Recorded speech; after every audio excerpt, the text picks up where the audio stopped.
Welcome back, agents. Biplane 662 Gaming. Back here with another Striker Nomad build. This is my second character. I've got two characters. One, my primary, took me forever to get to level 30. This guy here didn't take that long. And I was able to manage to piece together another Striker's Nomad setup for this. I've been running this for 3 days now. Absolutely love it for PvE. I'm not too much into PvP yet, trying to get better at it, but again, just decided to run a video for this Striker's Nomad piece. The Bullfrog LM4 and my MP5 and MP7. Those weapons that I talked about in my other video with this character on his high and exotic build. So I won't talk about him here. Really just want to capture the importance of this Striker's Nomad piece. Obviously, with the Strikers, you get stability with 2-piece, 10% enemy armor damage with 3, and of course that Striker's battle gear helps you stack up to 100% additional damage so long as you're consecutively hitting the enemies. If you miss, it falls off significantly. So not too terrible to do in PvE. Definitely not going to be that successful in PvP content unless you're lights out on the joystick here on the console. Of course, with the 2-piece Nomad, you get 15% health on kill. So back to the Striker's chest. Pretty decent armor roll here. It's slow rolled in stamina though, but I did have really decent health and enemy armor damage. I put ammo on there. Ammo's critical for me. Running the firearms, health mods on this chest. Backpack of the Nomad here. Pretty low health roll, but I did have ammo. I ended up bumping it up into firearms. It was a really low bump in firearms. Again, trying to target that 8,000 firearms setting for my character here. Firearms and health mods with the first aid self-heal. Striker's mask. This was a okay mask. I ended up rolling a skill power to help me out with my healing. Blind death resistance could have been something better, burn or bleed resistance, but I'm pretty pleased with this mask. Gloves are absolutely horrible for this guy. I'd much would have preferred to have had that rolled in an assault rifle because I do run the assault rifle more in this build than I do the SMGs. Initially, when I found these gloves, I figured, yeah, I'm just going to run this guy with SMGs. But man, health on kills really nice. Crit chance was good too. But again, still farming better Striker's gloves. Striker's knee pads pretty decent. Had rolled into health. Increased kill XP is nice for the field proficiency casts, but the disrupt blind death could have been better again. Blind burn or bleed resistance, and the firearm stat was pretty decent here too. Just running the firearm skill power and the first aid self here heal. Holster's not too great. It is pretty rolled. It's pretty low rolled in the stamina. I bumped it up into firearms. Electronics roll was pretty good. It did have 8,000 health, which is nice, and of course I'm just running the first aid self-heal.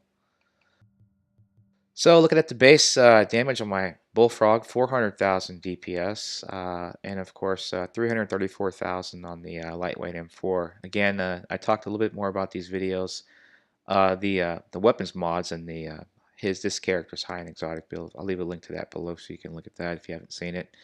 Otherwise, pretty pleased with these two ARs, and of course I am running a booster shot too.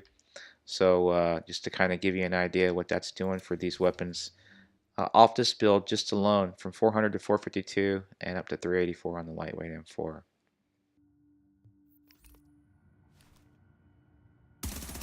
Again, running the Striker's set, it's a lot easier to keep this Bullfrog on target as opposed to on the high-end build configuration. Okay, and as you can see, I've already stacked up to 100%. If you just look at the base damage here for the Bullfrog, 730 base DPS, 640 with the Striker's stack, and we'll get this back up to 100 here. Hit the booster shot when it comes back. Oh, watch what happens when I miss. You lose 2% for each miss. Not that easy to keep the Bullfrog on target without that stability, but you've got the steady hands to help out here too. It's really easy to miss as well. So you can easily lose that stack. Look at that, just under 800,000 and 700,000 on these two assault rifles. Looking at the MP5 and the MP7, if I were to run these with this Striker gear set, thing cool down here. Love these fire rates. So looking at 327 on the MP5, 287 on the MP7, which is not that great for 8,000 firearms. Again, I'm not too sure what the MP7s are rolling on the damage. I think it's pretty low. I don't know what the max is. Crit chance looks low too. I did find this other one here. Yeah, it's a little bit better, but still trying to figure out that that talent here to roll. All right, so yeah, let's get this thing proc back up to 100% here.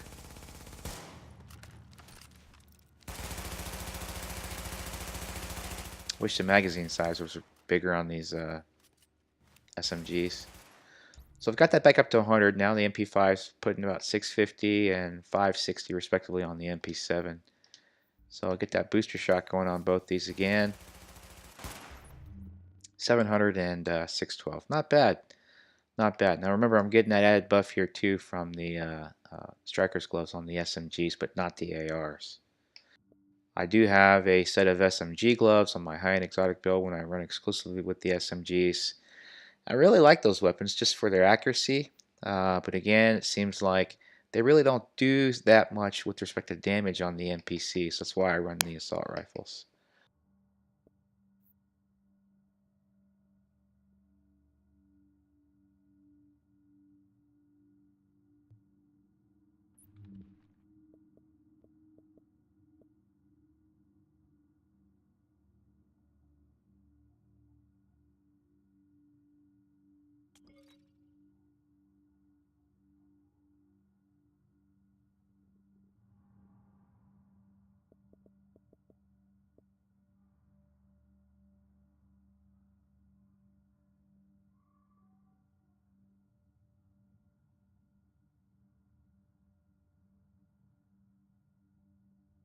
It's not that fun when you're missing, getting shot back at. So otherwise, that's the video, guys. Thanks for the visit, and take care.